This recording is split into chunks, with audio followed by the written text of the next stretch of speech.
ನಮಸ್ತೆ my dear friends, my dear God's and my dear masters. ಒಂದು ವಾರ meditation ಕ್ಯಾಂಪೇನ್ಗೋಸ್ಕರ ನಾನು ಬಳ್ಳಾರಿಗೆ ಹೋಗಿದ್ದೀನಿ. 1,000 ಕಿಲೋಮೀಟರ್ಸು ಸೆಲ್ಫ್ ಡ್ರೈವ್ ಮಾಡಿಕೊಂಡು ನಾನು ಅರುಣ್ ಸರ್ ಹೋಗಿದ್ದೀವಿ. ಸುಮಾರು 5 ದಿವಸಗಳಲ್ಲಿ 30 ಸೆಷನ್ಸ್ ಕೊಟ್ಟಿದ್ವಿ. ನಿಜವಾದ PSSM ನಾವು ನೋಡಬೇಕು ಅಂದರೆ ಈ ಥರ ಮಾಡಿದ್ರೆ ಮಾತ್ರ ಗೊತ್ತಾಗುತ್ತೆ. ಆನ್ಲೈನ್ನಲ್ಲಿ ಇರೋದು ಬರೀ 2-5% ಅಂತ ನನಗೆ ಚೆನ್ನಾಗಿ ಗೊತ್ತಾಗ್ತದೆ. ಈ ಟ್ರಿಪ್ ಹೋಗೋಕೆ ಮುಂಚೆ ನಾನು ಅನ್ಕೊತಾ ಇದ್ದೀನಿ ಆನ್ಲೈನಲ್ಲಿ ಮ್ಯಾಕ್ಸಿಮಮ್ ಎಲ್ಲರೂ ಇದ್ದಾರೋ ಅಂತ. ಬಟ್ ಟ್ರಿಪ್ ಆದಮೇಲೆ ಗೊತ್ತಾಯಿತು 95% ಅಂದರೆ 95% ಅವ್ರಿಗೆ ಆನ್ಲೈನು, ಝೂಮು, ಯೂಟ್ಯೂಬು ಯಾವುದೂ ಗೊತ್ತಿಲ್ಲ. ಅವ್ರಿಗೆ ಅಲ್ಲಿ ಹತ್ರ ಇರೋ ಧ್ಯಾನ ಕೇಂದ್ರ, ಅಲ್ಲಿ ಹೋಗೋ ಧ್ಯಾನ ಮಾಡಬೇಕಷ್ಟೇ ಗೊತ್ತು. ತುಂಬ ಹಳ್ಳಿಗಳಿಗೆ ಹೋಗಿದ್ದೀವಿ. ಮತ್ತೆ 20 ವರ್ಷ ನನ್ನ ಕನಸಿತ್ತು ಜೈಲು ಒಳಗೆ ಹೋಗಿ ಧ್ಯಾನ ಹೇಳ್ಕೊಡ್ಬೇಕು. ಹಂಗಾಗಿ ಡೈರೆಕ್ಟ್ ಆಗಿ ನಾವು ಹೋಗಿರೋದು ಬಳ್ಳಾರಿ ಜೈಲಿಗೆ. ಜೈಲು ಒಳಗೆ ಪಿರಮಿಡ್ ಇದೆ. ನಮಗೆ ಈ ಪ್ರೋಗ್ರಾಮ್ಗೆ, ಈ ಒಂದು 30 ಸೆಷನ್ಸ್ಗೆ ಚೆನ್ನಾಗಿ ನಮಗೆ ಪ್ಲಾನ್ ಮಾಡಿ ಸಹಕರಿಸೋರು ನಮ್ಮ ಅಮ್ಮ ಶಕ್ತಿ ಗೀತಾ ಮೇಡಮ್. ಮತ್ತೆ ಆ ಜೈಲು ಒಳಗೆ ನಮಗೆ ಪರ್ಮಿಷನ್ ಕೊಟ್ಟಿರೋರು ಹನುಮಂತರಾವ್ ಸರ್. ಇವರಿಬ್ಬರಿಂದ ಆ ಜೈಲು ಒಳಗೆ ಹೋಗಿ ಖೈದಿಗಳನ್ನು ಮೀಟ್ ಮಾಡಿ ಅವ್ರಿಗೆ ಧ್ಯಾನ ಹೇಳ್ಕೊಡೋಕೆ ಒಂದು ಅವಕಾಶ ಸಿಕ್ತು. ಅಲ್ಲಿ ಸುಮಾರು ವರ್ಷದಿಂದ ಇದೆ. ಅವಾಗ ಪಿರಮಿಡ್ ಒಳಗೆ ಹೋಗಿ ಕುತ್ಕೊಂಡು ಧ್ಯಾನ ಮಾಡ್ತಾ ಇದೆ ಅಂದ್ರೆ ಎಷ್ಟು ಶಾಂತವಾಗಿದೆಯೋ ಗೊತ್ತಿಲ್ಲ. ಅಂದ್ರೆ ಒಂದು ಥಾಟ್ ಬಂದಿದೆ, ಇಲ್ಲೇ ಒಂದ್ ದಿವಸ ಧ್ಯಾನ ಮಾಡೋಣ ಅಂತ. ಆಮೇಲೆ ಇದು ಜೈಲು ಬೇಡ ಅಂತ ಅನ್ಸುತ್ತೆ. ಅಷ್ಟೊಂದು ವಾತಾವರಣ ತುಂಬಾ ಚೆನ್ನಾಗಿತ್ತು ಅಲ್ಲಿ. ಸುಮಾರು ಒಂದು 30-35 ಖೈದಿಗಳು, ಅವರೆಲ್ಲರೂ ತುಂಬಾ ಸಿನ್ಸಿಯರ್ ಆಗಿ ಧ್ಯಾನ ಮಾಡ್ತಾ ಇದ್ದಾರೆ. ಒಬ್ಬೊಬ್ಬರು 3 ಜನ ಅವರ ಕಥೆಯನ್ನು ನಾವು ಕೇಳಿದೀವಿ. ಅದರಲ್ಲಿ ಒಬ್ಬರು 18 ವರ್ಷ ಜೈಲು ಒಳಗೆ ಇದ್ದಾರೆ, ಒಬ್ಬರು 11 ವರ್ಷ, ಒಬ್ಬರು 10 ವರ್ಷ.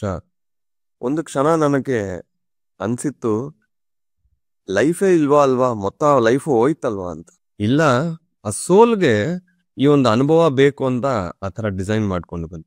ಅದರಲ್ಲಿ ಒಬ್ಬ ರೌಡಿ ಶೂಟರ್ ಇದ್ದಾನೋ, ಅವನು 3 ಮರ್ಡರ್ ಮಾಡಿರೋನು. ಅವರು ಈ ಪಿರಮಿಡ್ ಬಂದ್ಮೇಲೆ ಏನಿದು ನೋಡೋಣ ಅಂತ ಧ್ಯಾನದಲ್ಲಿ ಕೂರಿ 8 hours to 10 hours ಡೈಲಿ ಧ್ಯಾನ ಮಾಡ್ತಾರೆ. ಯಾವ ಪುಸ್ತಕ ಓದಿಲ್ಲ, ಅವನಿಗೆ ಯಾವುದು ಝೂಮು ಇಲ್ಲ, ಯಾವ ಮಾಸ್ಟರ್ಸ್ನು ಮೀಟ್ ಮಾಡಿಲ್ಲ. ಆದ್ರೆ ಆತ್ಮ ಜೊತೆ ಮಾತಾಡ್ತಾ ಎಷ್ಟೊಂದು ಆತ್ಮಜ್ಞಾನ ಪಡೀತಾ ಅಂದ್ರೆ 10 ನಿಮಿಷ ಅವ್ರು ಮಾತಾಡ್ತಾ ಇದ್ರೆ ಒಂದು ಕ್ಷಣನೂ ನನ್ನ ಕಣ್ಣು ಹಂಗೆ ಹಿಂಗೆ ಹೋಗಿಲ್ಲ. ಅವ್ರ ಮಾತುಗಳಿಗೆ ನಾನು ಶರಣಾಗತಿ ಆಗಿತ್ತು. ಅಂದ್ರೆ ಧ್ಯಾನದ ಶಕ್ತಿ ಎಷ್ಟು ಇರುತ್ತೆ ಅನ್ನೋದು ನನಗೊಂದು ಅನುಭವ ಆಯ್ತು. ಆ 3 ಖೈದಿಗಳಿಂದ ಇನ್ನೂ ನನಗೆ ಇನ್ಸ್ಪಿರೇಷನ್ ಬಂದಿದೆ. 4 ಗೋಡೆಗಳು ಒಳಗೆ ಕುತ್ಕೊಂಡು ಅವರು ಇಷ್ಟು ಶಕ್ತಿ, ಇಷ್ಟು ಸತ್ಯ ಗೊತ್ತಾಗಿದೆ ಅವ್ರಿಗೆ. ನನಗೂ ಅನ್ಸುತ್ತೋ, ಎಷ್ಟೋ ಜನ ಯೋಗಿಗಳು ಒಂದು ಗುಹೆ ಒಳಗೆ ಹೋಗಿ ಕುತ್ಕೊಂಡು ಧ್ಯಾನ ಮಾಡ್ತಾರೋ. ನಾನು ಅದೇ ಆ ಜೈಲು ಒಂದು ಗುಹೆ ತರ ಇದೆ. ಅದಾದ್ಮೇಲೆ ಒಂದೊಂದೊಂದೊಂದೊಂದು ಸೆಂಟರ್ಗೆ ಹೋಗ್ತಾ ಎಷ್ಟೋ ಮನೆಗಳಿಗೆ ಹೋಗಿದ್ದೀನಿ. ಬ್ರೇಕ್ಫಾಸ್ಟ್ ಒಬ್ಬರ ಮನೆಯಲ್ಲಿ, ಲಂಚ್ ಒಬ್ಬರ ಮನೆಯಲ್ಲಿ, ಡಿನ್ನರ್ ಒಬ್ಬರ ಮನೆಯಲ್ಲಿ, ಕಾಫಿ ಒಬ್ಬರ ಮನೆಯಲ್ಲಿ, ಟೀ ಒಬ್ಬರ ಮನೆಯಲ್ಲಿ, ಕುಡಿತಾ ಹೋಗ್ತಾ ಎಷ್ಟು ಆಪ್ಯಾಯತದಿಂದ, ಎಷ್ಟು ಪ್ರೀತಿಯಿಂದ ತುಂಬಾ ಜನ ಬಂದ್ರು, ಹತ್ಕೊಂಡ್ರು, ಶೇಕ್ ಹ್ಯಾಂಡ್ ಕೊಟ್ರು, ಫೋಟೋ ತಗೊಂಡಿದ್ರು. ಎಷ್ಟು ಆಪ್ಯಾಯತದೆ ಅಂದ್ರೆ ನಮ್ಮ ಸ್ನೇಹಿತರು, ನಮ್ಮ ಬಂಧುಗಳು ಮನೆ ಹೋಗಿದ್ರು ಇಷ್ಟು ವೆಲ್ಕಮಿಂಗ್ ಯಾರು ಮಾಡ. ಎಷ್ಟು ಪ್ರೀತಿಯಿಂದ ಅಂದ್ರೆ ಉತ್ತರ ಕರ್ನಾಟಕ ಅವರು ಅಂದ್ರೇನೆ ಸೇವೆ, ತುಂಬಾ ಸೇವೆಯಲ್ಲಿ ಅವರು ಟಾಪ್. ಎಷ್ಟು ಸೇವೆ ಅಂದ್ರೆ ಮಾತುಗಳಿಲ್ಲ. 30 ವರ್ಷ ಚರಿತ್ರೆ ಇದೆ ಬಳ್ಳಾರಿ. 30 ವರ್ಷ ಎಷ್ಟೊಂದು ಪಿರಮಿಡ್ಗಳು, ಎಷ್ಟು ರ್ಯಾಲಿಗಳು, ಎಷ್ಟು ಧ್ಯಾನ ಕ್ಲಾಸ್ಗಳು, ಎಷ್ಟು ಸೀನಿಯರ್ ಮಾಸ್ಟರ್ಸು, ಇನ್ನೂ ಎಷ್ಟು ಮಾಡಬೇಕನ್ನ ಲೇಡೀಸು ಎಲ್ಲರೂ ಅವರು ಒಂದು ಉತ್ಸಾಹ ನೋಡಿ ನನಗೆ ಅಲ್ಲಿ 3-4 ದಿವಸ ಬಳ್ಳಾರಿಯಲ್ಲಿ 3 ದಿವಸ ಬರೀ ನನ್ನ ನೆನಪಲ್ಲಿ ಪತ್ರಿಜಿಯವರು ಇದ್ದಾರೆ, ಬೇರೆ ಏನೂ ಇಲ್ಲ. ಅಂದ್ರೆ ಅಷ್ಟು ಮೊಮೆಂಟಮ್ ಇದೆ ಅಲ್ಲಿ. ಇಡೀ ಕರ್ನಾಟಕಕ್ಕೆ ಗೊತ್ತಾಗಬೇಕು ಬಳ್ಳಾರಿಯಲ್ಲಿ ಏನಾಗ್ತಾ ಇದೆ ಅಂತ ನನಗೆ ತುಂಬಾ ಖುಷಿ ಆಯ್ತು. ಈ ಯಜ್ಞ ಒಂದು ಅವಕಾಶ ಅಂತ ನನಗೆ ಗೊತ್ತಾಯ್ತು. ನಾನೊಂದು ಡಾಕ್ಯುಮೆಂಟರಿ ಪ್ರಿಪೇರ್ ಮಾಡ್ತಾ ಇದ್ದೀನಿ. ಬಳ್ಳಾರಿಯಲ್ಲಿ ಏನೇನಾಗಿದೆ ಅನ್ನೋದು ಬಳ್ಳಾರಿ ಯಜ್ಞ ಟೈಮಲ್ಲಿ ಆ ವಿಡಿಯೋ ನಾನು ರಿಲೀಸ್ ಮಾಡ್ತೀನಿ. ಸೀನಿಯರ್ ಮಾಸ್ಟರ್ಸ್ ಇಂದ ತುಂಬಾ ಸೀನಿಯರ್ ಮಾಸ್ಟರ್ಸ್ನ ಮೀಟ್ ಮಾಡಿದ್ದೀನಿ. ನಾಗಿರೆಡ್ಡಿ ಸಾರು, ಸೂರ್ಯನಾರಾಯಣ್ ಸಾರು, ಇನ್ನೊಬ್ಬರು ಹೆಸರುಗಳೇ ನನ್ಗೆ ಗೊತ್ತಿಲ್ಲ. ಅವರು ಎಷ್ಟು ಆಪ್ಯಾಯತೆಯಿಂದ ನನ್ನ ಹತ್ರ ಕೂತ್ಕೊಂಡು ಅವರು ಚರಿತ್ರೆ ಎಲ್ಲ ಹೇಳ್ತಾ ಇದ್ರು. ತುಂಬಾ ಇನ್ಸ್ಪಿರೇಷನ್ ಬಂದಿದೆ ನನಗೆ. ಎಷ್ಟೊಂದು ಹಳ್ಳಿಗಳಲ್ಲಿ ಫ್ರೀಯಾಗಿ ಅವರು ಜಾಗ ಕೊಟ್ಟರು ಪಿರಮಿಡ್ ಕಟ್ಟೋಕೆ. ಹಳ್ಳಿ ಜನ, ಅವ್ರಿಗೆ ಏನೂ ಗೊತ್ತಿಲ್ಲ, ಯಾವ ಜ್ಞಾನ ಇಲ್ಲ, ಆದ್ರೆ ಸಿನ್ಸಿಯರ್ ಆಗಿ ಧ್ಯಾನ ಮಾಡ್ತಾ ಇದ್ದಾರೆ, ಸೇವೆ ಮಾಡ್ತಾರೆ. ಧ್ಯಾನ ಮಾಡಿದ್ರೆ 3 ಸೇವೆ ಮಾಡಿದ್ರೆ ಸಹಸ್ರ, 2 ಸಾಕಲ್ವಾ. ಅವ್ರಿಗೆ ಬೇರೆ ಏನು ಬೇಡ, ಹಣ ಬೇಡ, ಏನು ಬೇಡ, ಬರೀ ಧ್ಯಾನ ಸೇವೆ ಅಷ್ಟೇ. ತುಂಬಾ ಇನ್ಸ್ಪಿರೇಷನ್ ಆಗಿತ್ತು. ಒಂದೊಂದು ಕಡೆ ಹೋಗ್ತಾ ಒಂದೊಂದು ಪಿರಮಿಡ್ನು ಒಂದೊಂದು ವಿಶಿಷ್ಟತೆ ಇದೆ. ಒಂದು ಪಿರಮಿಡ್ ಅಲ್ಲಿ ವೆಂಕಟೇಶ್ವರ ಸ್ವಾಮಿ ನಾನು ನೋಡಿದ್ದೀನಿ, ತುಂಬಾ ಬೆಳಕಿಂದ ಅವರಲ್ಲಿ ಬಂದ್ರು. ಇನ್ನೊಂದು ಪಿರಮಿಡ್ ಅಲ್ಲಿ ಒಬ್ಬ ಲೇಡಿನ ಮೀಟ್ ಮಾಡಿದೀನಿ. ಅವ್ರ ಹತ್ರನೇ 8 ವಯಸ್ಸಿಗೆ ಒಂದ್ ಮಗಳು, ಅವರು ನಾಡಿಗಳು ಇವ್ರ ನಾಡಿಗಳು ಸೇರಿದೆ. ನಾನು ಕೇಳಿದ್ದೀನಿ ಪ್ರೆಗ್ನೆನ್ಸಿಗೋಸ್ಕರ ವೆಯ್ಟ್ ಮಾಡ್ತಾ ಇದೆ ಅಂದ್ರೆ, ಅವ್ನು ಸರ್ ಅಂದ್ರೆ ಅವ್ರು ಬರ್ತಾ ಇದ್ದಾರೆ ನಿಮಗೆ ಅಂದ್ರೆ ತುಂಬಾ ಖುಷಿ ಪಟ್ರು. ಒಂದೊಂದು ಪಿರಮಿಡ್ಗೆ ಹೋಗ್ತಾ ಹೋಗ್ತಾ ಆ ಪಿರಮಿಡ್ ವಿಶಿಷ್ಟತೆ, ಒಂದು ಪಿರಮಿಡ್ ಒಳಗೆ ಅಲ್ಲಿ ಏನು ಸ್ಪೆಷಲ್, ಆ ಪಿರಮಿಡ್ ಸೆಂಟರ್ ಯಾರು ನಡೀತಾ ಇದ್ದಾರೋ ಅವ್ರ ಇಂಟೆನ್ಷನ್ಸ್ ಇಂದ ಆ ಪಿರಮಿಡ್ ಎನರ್ಜಿ ಹೆಂಗಿದೆ. ಇದು 3 ದಿವಸ ತುಂಬಾ ಓಡಾಡಿದೀನಿ. 3 ದಿವಸನೂ ನಾನು ಹೋಗಕ್ ಮುಂಚೆ ಒಂದೇ ಅನ್ಕೊಂಡಿದ್ದೀನಿ, 1000 kilometres up and down driving, 30 sessions ಅಂದ್ರೆ ಸ್ವಲ್ಪ ಕ್ರೇಜಿಯೇ ಇದು. ಆದ್ರೆ ನಾನು ಅನ್ಕೊಂಡಿದ್ದೀನಿ, ಪತ್ರಿಜಿ ಶರೀರ ನಾನು ನಿಮ್ಗೆ ಕೊಡ್ತಾ ಇದ್ದೀನಿ, ಏನ್ ಮಾಡ್ತಿರೋ ನನ್ಗೆ ಗೊತ್ತಿಲ್ಲ, ಈ 5 ದಿವಸ ನನ್ನ ಜೊತೆ ಇರಿ ಅಂದ್ರೆ ನನ್ನ ಒಳಗೇನೆ ಬಂದ್ರು ಅವರು. 5 ದಿವಸ ನಾನು ಒಳಗೇನೆ ಇದ್ರು. 5 ದಿವಸ ನಾನು ಹೆಂಗ್ ಹೋಗಿ ಬಂದಿದ್ದು ನನ್ಗೆ ನೆನಪುನೂ ಇಲ್ಲ. ಒಬ್ಬರಲ್ಲ ಇಬ್ಬರಲ್ಲ, ಸುಮಾರು 50 ಜನ ಹೇಳ್ತಿರು, ಸರ್ ನಿಮ್ ಹತ್ರ ಬಂದ್ರೆ ಪತ್ರಿಜಿ ಅವ್ರ ಹತ್ರ ಬಂದ್ ತರ ಇದೆ. ಅಷ್ಟೊಂದು ಬ್ಯೂಟಿಫುಲ್ ಎಕ್ಸ್ಪೀರಿಯನ್ಸ್. ನನಗೆ ಬಂದಿದ್ದು ಒಂದು ಅವಕಾಶ ಅಷ್ಟೇ. ನಾನು ಗ್ರೇಟ್ ಅಂತ ನಾನು ಯಾವಾಗ್ಲೂ ಹೇಳಲ್ಲ, ನನ್ಗೊಂದು ಅವಕಾಶ ಸಿಕ್ತು, ಹೋಗಿದ್ದೀನಿ. ಒಬ್ಬ ಮಾಸ್ಟರು 1,000 ಪತ್ರಿಜಿ ಪೋಸ್ಟರ್ಸ್ ಮಾಡಿ ಪ್ರತಿ ಪಿರಮಿಡ್ಗೆ ಪ್ರತಿ ಮನೆ ಕೊಟ್ರಂತ. ಪತ್ರಿಜಿ ಮೂಮೆಂಟ್ ನೋಡ್ಬೇಕಂದ್ರೆ ಬಳ್ಳಾರಿ ಹೋಗ್ಬೇಕು, ಅಲ್ಲಿ ಪಿರಮಿಡ್ಸ್ಗೆ ಹೋಗ್ಬೇಕು, ಅವ್ರ ಊಟ ತಿನ್ಬೇಕು, ಅಲ್ಲಿ ಧ್ಯಾನ ಮಾಡ್ಬೇಕಾದ್ರೆ ಅವ್ರ ಅನುಭವಗಳು ಕೇಳ್ಬೇಕು. ಇಡೀ ಕರ್ನಾಟಕಕ್ಕೆ ಇನ್ಸ್ಪಿರೇಷನ್ ಬಳ್ಳಾರಿ. ಎಷ್ಟು ಒಂದು ಸೀನಿಯರ್ ಮಾಸ್ಟರ್ಸ್ ಎಷ್ಟು ಕೆಲಸ ಮಾಡ್ತಾ ಇದಾರೆ ಅಂದ್ರೆ, ಒಂದು ಕ್ಷಣ ನಾನು ಏನು ಮಾಡ್ತಾ ಇಲ್ಲ ಅಂತ ನನ್ಗನ್ಸುತ್ತೆ. ಪ್ರತಿಯೊಬ್ಬರು ಅಷ್ಟು ಡೆಡಿಕೇಶನ್, ಮತ್ತೆ ಇಷ್ಟೊಂದು ಡೆಡಿಕೇಟೆಡ್ ಆಗಿ ಅವ್ರು ಮಾಡ್ತಾ ಇದಾರೆ ಅಂದ್ರೆ ಅದು ಕರ್ನಾಟಕಕ್ಕೆ ತೋರಿಸೋದನ್ನ ಜವಾಬ್ದಾರಿ ಅಂತ ನಾನು ತಗೊಂಡೆ. Very very beautiful trip. ನನ್ಗೆ ಅಂತೂ ಈ ಆನ್ಲೈನ್ ಎಲ್ಲ ಕ್ಲೋಸ್ ಮಾಡ್ಬಿಟ್ಟು ನಾನು ಹೋಗೋಣ ಅಂತ. ಏನಿದೆ ಆನ್ಲೈನ್ ಅಲ್ಲಿ ಕೂತ್ಕೊಂಡು ಮಾಡೋದು, ಬರೀ 2-3% ಇದೆ, ಫೀಲ್ಡ್ ಅಲ್ಲಿ ಇದೆ 95%. ಬಟ್ ಆದ್ರೂ ನಾನು ಒಪ್ಕೊಂಡಿದ್ದೀನಿ, ಇದನ್ನು ಮಾಡ್ತೀನಿ ಅದನ್ನು ಮಾಡ್ತೀನಿ. ತುಂಬಾ ಟ್ರಿಪ್ಸ್ ಮಾಡ್ಬೇಕಂತ ಅನ್ಸ್ತು, ಹೋಗ್ಬೇಕು.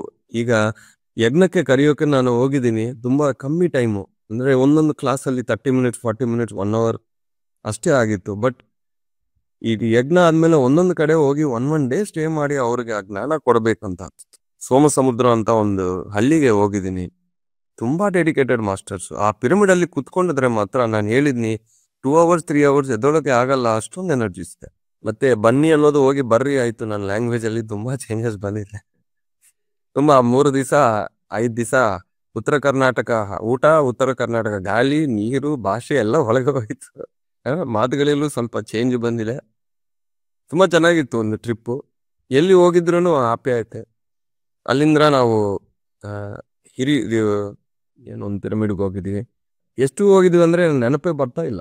ಹೊಸಪೇಟೆ ಹೋಗಿದ್ವಿ, ಅಲ್ಲಿ ಪಿರಮಿಡ್ಗೆ ನಮ್ಮ ಪವಿತ್ರ ಮೇಡಮ್ ಮೀಟ್ ಮಾಡಿದ್ವಿ. ಅಲ್ಲಿಂದ ಯಾವಾಗಿಂದನೂ ಹಗರಿ ಬೊಮ್ಮನಲ್ಲಿ ಹೋಗ್ಬೇಕು ಅಂತ ಇತ್ತು, ಅಲ್ಲಿನೂ ಹೋಗಿದ್ದೀನಿ ನಾನು. 100 ಜನ ಮೇಲೆ ಬಂದ್ರು. ಬಟ್ ಅಲ್ಲಿ ನನಗೆ ಒಂದು ಅರ್ಧ ಅವರ್ ಟೈಮ್ ಸಿಕ್ಕಿಲ್ಲ, ಯಾಕಂದ್ರೆ ಮತ್ತೆ ಮತ್ತೆ ಬೇರೆ ಕಡೆ ಹೋಗ್ಬೇಕು ಅಂತ. ಹಗರಿ ಬೊಮ್ಮನಲ್ಲಿ ಅಲ್ಲಿ ತುಂಬಾ ಮಾಸ್ಟರ್ಸ್ ಬಂದಿದ್ರು. ಅಲ್ಲಿ ಎಲ್ಲರನ್ನು ಮೀಟ್ ಮಾಡಿ ಅವರು ಅಲ್ಲಿ ಮಾತಾಡಿ ಇನ್ವಿಟೇಷನ್ ಕೊಟ್ಟು ಶೇಖನ್ ಕೊಟ್ಟು ಹೊರಗೆ ಬರೋಕೆ ಅರ್ಧ ಗಂಟೆ ಆಗ್ತದೆ. ಅಲ್ಲಿಂದ ನಾವು ಕೊಟ್ಟೂರು ಹೋಗಿದ್ದೀವಿ, ಮತ್ತೆ ನಮ್ಮ ಗಂಗಾವತಿ ಹೋಗಿದ್ದೀನಿ. ತುಂಬಾ ಕಡೆ ಕವರ್ ಮಾಡಿದ್ದೀನಿ. ಅಂದ್ರೆ 5 ದಿವಸ ಸಾಕಾಗಲ್ಲ, 1 ತಿಂಗಳು ಆಗ್ಬೇಕು. ಅಂದ್ರೆ ಅಲ್ಲಿ ಅಷ್ಟು ಪಿರಮಿಡ್ಸು, ಅಷ್ಟು ಸೆಂಟರ್ಸ್, ಅಷ್ಟು ಮೊಮೆಂಟಮ್ ಇದೆ. 1 ತಿಂಗಳು ಹೋಗಿದ್ರೇನೆ ಎಲ್ಲ ಕವರ್ ಆಗುತ್ತೆ. ಎಲ್ಲಾ ಮಾಸ್ಟರ್ಸ್ ಹತ್ರ ಮಾತಾಡಿ ಮತ್ತೆ ನಿನ್ನೆ ನಾವು ವಾಪಸ್ ಬಂದಿದ್ದೀವಿ. ತುಂಬಾ ಖುಷಿ ಆಗ್ತಾ ಇದೆ. ಕೊನೆಗೆ ಕೊಪ್ಪಳ ಜೈಲಲ್ಲಿ 41 ದಿವಸ ಧ್ಯಾನ ಕಾರ್ಯಕ್ರಮ ನಡೆಯುತ್ತೆ. ಆ ಕೊಪ್ಪಳ ಪಿರಮಿಡ್ ಒಳಗೆ ಇರೋ SP ಅವ್ರ ಹತ್ರ ಮಾತಾಡಿದ್ದೀನಿ. ಅಲ್ಲಿ ಹೋಗಿದ್ರೆ ಆ SP ಅವರು, ಆ ಜೈಲರು, ಆ ಪೊಲೀಸ್ ಅವರೆಲ್ಲ ನಮ್ಮ ಝೂಮ್ ಯೂಟ್ಯೂಬ್ ಫಾಲೋ ಮಾಡೋರು. ಎಷ್ಟು ಖುಷಿ ಆಗಿದೆ ಅಂದ್ರೆ, ಅವ್ರು ನಮ್ಮನ್ನ ನೋಡಿ ಪೊಲೀಸ್ ಅವರೆಲ್ಲ ಸೆಲ್ಯೂಟ್ ಮಾಡ್ತಾ ಇದ್ದಾರೆ.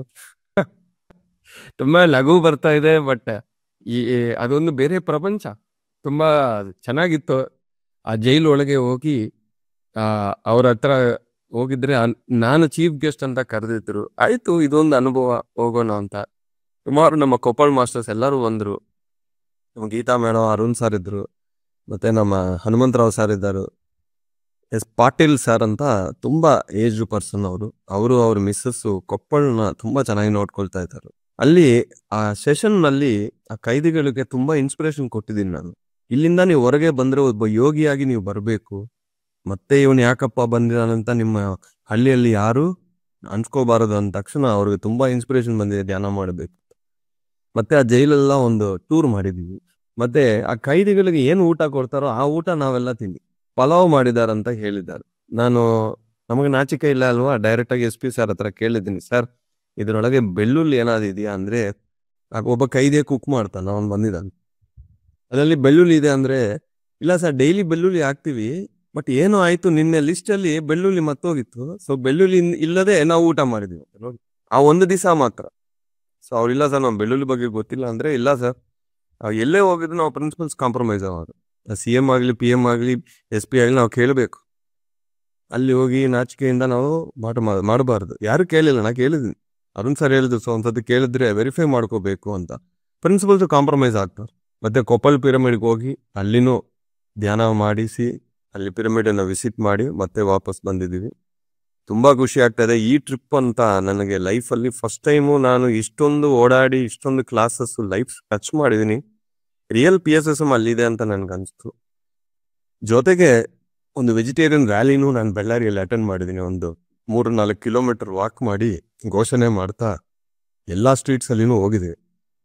ದಿಸ್ ಇಸ್ ರಿಯಲ್ ಪತ್ರಿಜಿ ಮೂಮೆಂಟ್ ಅಂತ ನನ್ಗೆ ಅಲ್ಲಿ ಗೊತ್ತಾಯ್ತು. ತುಂಬಾ ಇನ್ಸ್ಪಿರೇಷನ್ ಬಂದಿದೆ. ತಿಂಗಳಿಗೊಂದು ವಾರ ಈ ತರ ಹೋಗ್ಬೇಕು, ಎಲ್ಲಾ ಕಡೆನೂ ಹೋಗ್ಬೇಕು ಅನ್ನೋದು ನನಗೆ ತುಂಬಾ ಸ್ಟ್ರಾಂಗ್ ಆಗಿ ಬಂದಿದೆ. ಇನ್ನೊಂದು 10,000 ಜನ ಬರಬೇಕು ಅಂತ ಒಂದು ಥಾಟ್ ಇಂದ ನಾನು ಹೋಗಿದ್ದೀನಿ. ಅಲ್ಲಿ ಜನ ನೋಡಿದ್ರೆ 10,000 ದಾಟಿ ಅದು 15 ಆಗುತ್ತಾ 20,000 ಆಗುತ್ತಾ ಅಂತ ಇವಾಗ ಅಡಿಗೆಗೆ ಎಲ್ಲ ಪ್ರಿಪರೇಷನು, ಅನ್ನದಾನಕ್ಕೆ ಎಲ್ಲ ನಾವು ಪ್ಲಾನ್ ಮಾಡ್ಕೋಬೇಕು. ಜನ ಅಂತ ಬಂದ್ಬಿಡ್ತಾರೆ, ನೋ ಡೌಟ್ ಅಬೌಟ್ ಇಟ್. ಅಷ್ಟು 1,000 ಜನ ಯಾಕೆ ಇಲ್ಲಿ ಬರಬೇಕು, ಯಾಕೆ ಪತ್ರಿಜಿ ಇಲ್ಲಿ ಯಜ್ಞ ಮಾಡ್ಬೇಕಂತ ಕೊಟ್ಟರು ಅಂತ ಯೋಚಿಸ್ತಾ ಇದ್ದೀನಿ. ಅವಾಗ ನನ್ಗೆ ತುಂಬಾ ದೊಡ್ಡ ಪಿರಮಿಡ್ ಕಾಣಿಸ್ತು. ಎಷ್ಟು ಸೈಜ್ ಇದೆ ಅಂದ್ರೆ, ಇಡೀ ಪ್ರಪಂಚದಲ್ಲಿ ಅತಿ ದೊಡ್ಡ ಜ್ಞಾನ ಪಿರಮಿಡ್ ನಮ್ಮ ಬಳ್ಳಾರಿಯಲ್ಲಿ ಬರ್ತಾ ಇದೆ. ಆ ಪಿರಮಿಡ್ ಮೇಲೆ ಬಸವನ ಸ್ಟ್ಯಾಚ್ಯೂ ಬಂದಿದೆ, ಬಸವ ಪಿರಮಿಡ್ ಅಂತ ಬಂದು. ಇದು ಆಗ್ಬೇಕು, ಅಲ್ಲಿ ಅದಾಗಬೇಕು ಅಂದ್ರೆ ಅಲ್ಲಿ ಯಜ್ಞ ನಡಿಬೇಕು. ಅಷ್ಟೊಂದು ದೊಡ್ಡ ಪಿರಮಿಡ್ ಬರೋಕೆ ಈ ಯಜ್ಞ ಅನ್ನೋದು ಭೂಮಿ ಪೂಜೆ ಅಂತ. ತುಂಬಾ ಅನುಭವಗಳು ಬಂದಿದೆ. 1-2 ಹೇಳ್ತಾ ಇದ್ರೆ ಎಷ್ಟು ಸೆಷನ್ಸ್ ಆದ್ರೂ ಸಾಕಾಗಲ್ಲ. Thank you very much. ಎಲ್ಲ ಬೆಳ್ಳಾರಿ ಮಾಸ್ಟರ್ಸ್ಗೆ ಸ್ಪೆಷಲ್ ಆಗಿ ಥ್ಯಾಂಕ್ಸ್ ಹೇಳ್ಬೇಕು. ಎಷ್ಟು ರಿಸೀವ್ ಮಾಡ್ಕೊಂಡಿದ್ರು ನನ್ನನ್ನ, ಅಷ್ಟು ಪ್ರೀತಿ ಕೊಟ್ಟರು. ಒಂದೊಂದ್ಸತಿ ಇಷ್ಟು ತಗೊಳೋಕೆ ನನಗೆ ಅರ್ಹತೆ ಇದೆಯಾ ಅನ್ನೋದು ನನಗೆ ಡೌಟ್ ಬರುತ್ತೆ. ಅಷ್ಟೊಂದು ಅವರು ವೆಲ್ಕಮ್ ಮಾಡ್ತಾ ಇದ್ರು. Thank you masters.